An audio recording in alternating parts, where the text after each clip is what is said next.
The reason I wanted to do this story now is because a child just died under strange circumstances, and he lives around 64 kilometres from south of Tamworth, Ku-ring-gai. And these cloud seeding chemical trails are being sprayed. Is there a link between the child's death and the poisons that were sprayed in the sky? Nobody's asked that question, nobody's put that link together. But they happened very close at the same time. Now, I think that story came out before the child died. I'm just going by the dates on the newspapers and when that story came out. What happened here is at 2 p.m, the child woke from an afternoon nap with a temperature. He took a Panadol. Well, a Panadol to me only suppresses symptoms. So the parents gave him a Panadol. He was then playful and happy and went back to sleep around 6 p.m. but woke shortly after with a 39.9 degree temperature. Later that night, after the doctors gave him more Panadol, he was sent home from the hospital after his temperature had dropped again. My question again, if the first Panadol didn't work and only made him feel good for a short time, but it was actually worse after it wore off, why would a second Panadol fix the issue? When the second Panadol wears off, wouldn't the child get even worse? Well, the answer is yes, because at 1 a.m, the child vomited and his mother noticed a small purple rash on his groin, the size of a small coin, 5-cent piece, which wasn't there when they left the hospital earlier that night, and he also had a nosebleed. The rash quickly spread as the doctors got him on a drip and antibiotics when they went back to the hospital. Now, to cut the story short, the child died at 4:30 a.m. That's around 20 hours from first feeling ill.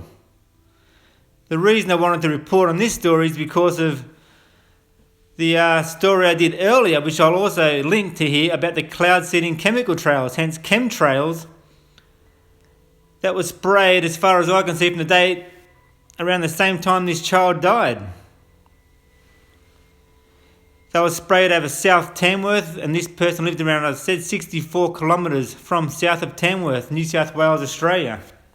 Could there be a link between the chemicals that got sprayed and the health of, say, Tamworth citizens and that child?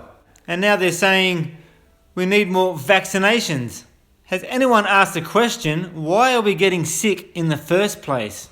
Sickness cannot just happen. It must be created from something. They're spraying chemicals throughout our sky. What harm is this cloud seeding chemical trails, hence chemtrails, creating? No one's denying they're doing cloud seeding. It's just coined chemtrails. No one's denying that. So don't you answer the question. Make your government prove to us that these chemicals that are being sprayed are perfectly safe for humanity to breathe in, and animals and plants, insects, waterways. It's perfectly safe for their cloud seeding chemical trails to be sprayed through our sky and not affect any of what I've just said. Make them prove it to us. It's happening. We didn't consent to being sprayed. Councils must warn people when they spray the local parks or side of the road with chemicals. Yet they can spray these poisons throughout our sky, as they did in South Tamworth, without telling anyone. Just spray the poison. It's not a problem. Suck it up, people. People keep getting vaccinated and blaming sickness, saying we need to get vaccinated to cure sickness. If you shouldn't be getting sick, what are these chemicals doing in our sky? People getting vaccinated, yet health is getting worse. Why? Is there a correlation between this child's death and the chemicals that got sprayed? We need to start asking questions like this and make governments answer. Don't you make up an answer, make the government answer. Reporters keep screaming for more vaccinations, but never look to why disease is being created. Look at the sky where this child died. Is that a normal sky?